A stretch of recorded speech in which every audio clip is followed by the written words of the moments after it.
Hello students, today is your physics lecture. We are studying chapter 3, motion in a straight line, and our today's topic is graphical derivation of equation of motion. So let's start with our topic. Students, before driving graphical derivation of kinematic equations, we must understand the position time graph and velocity time graph for uniform motion and uniform accelerated motion. So we are starting with position time graph. In this we will take the case of a stationary object. The position time graph for a stationary object, that will be a straight line parallel to time axis. This shows that the particle is at rest and it is not changing its position with respect to time, and it will be at its starting position till the end of the observation.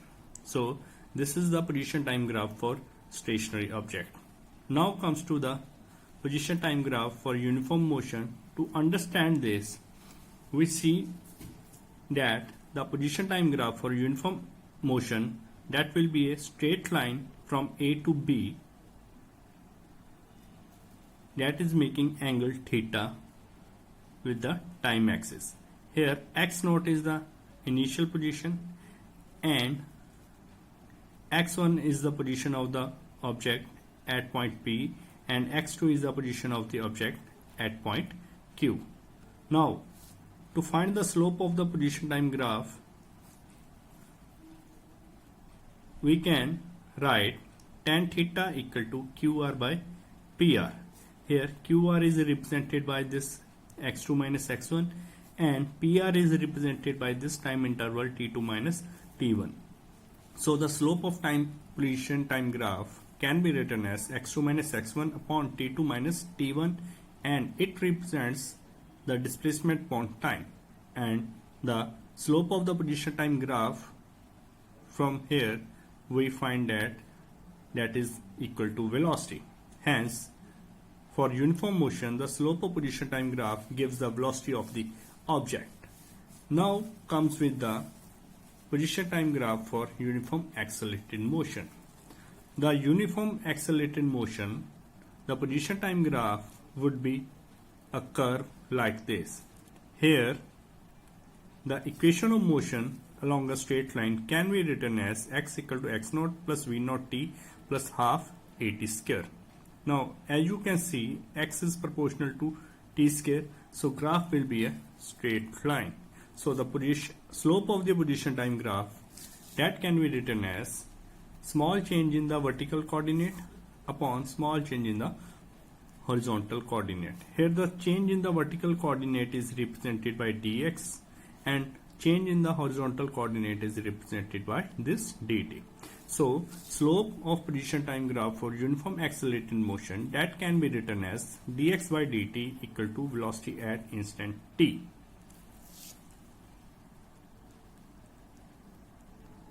Now next is the velocity time graph for uniform motion and uniform accelerated motion. So for uniform motion, the velocity time graph is a straight line, and we can also find the area under this velocity time graph, and that can be found with the area of this rectangle ABCD. Here the area of this rectangle can be written as AD into DC. So AD gives the value of velocity and DC gives the value of the time interval. So the area under VT graph or velocity time graph gives us velocity into time, and that is also equal to the displacement. So hence we can conclude that the area under velocity time graph gives the displacement of the object for uniform motion. Now comes with the study of the velocity time graph for the uniform accelerated motion. Now for uniform accelerated motion, the velocity time graph will be a straight line inclined to time axis, and the slope of this velocity time graph is given by tan theta, which is given by QR by PR. Here QR is given as the change in velocity and PR given as the change in time. So we can write QR by PR equal to V2 minus V1 upon T2 minus T1, which is given as change in velocity upon time interval, and it gives the value of acceleration. Hence we can conclude that the slope of velocity time graph gives the acceleration of the object. Students, now after discussing the position time graph and velocity time graph for uniform motion and uniform accelerated motion, we can find the kinematic equation by graphical method. For this, we consider the velocity time graph as shown here. Here, the velocity time graph for uniform motion we can consider, which is represented by line AB,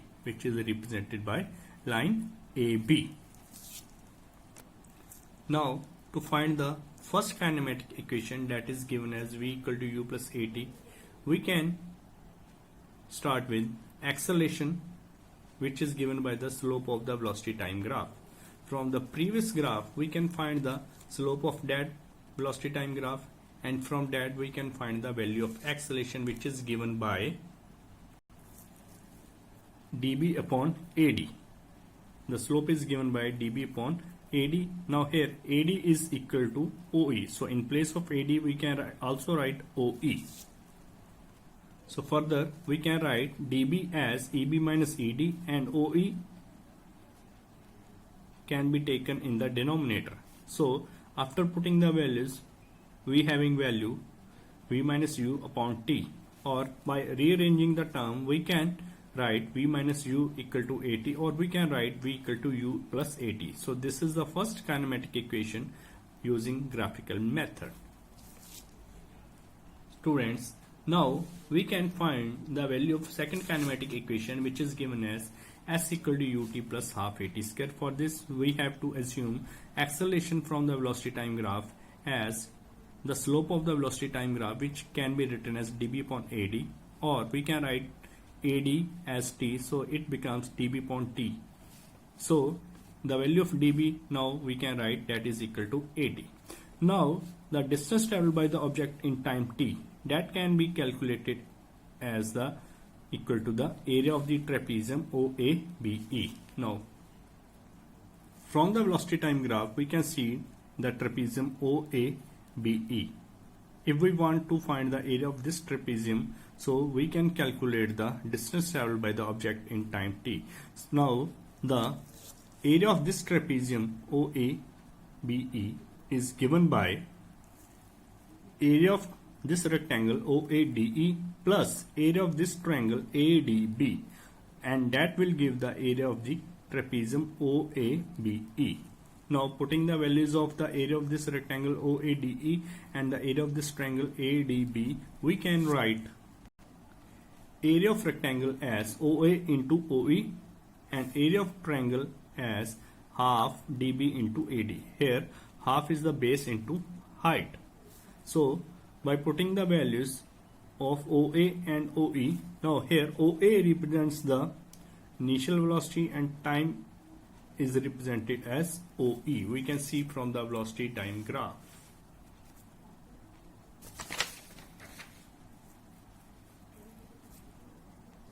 Here OA represents the velocity and OE represents the time, and also the area of the triangle ADB, that can be written as half base is given as AD, which is given as time, into height, which is given as BD, equal to the velocity difference of the object.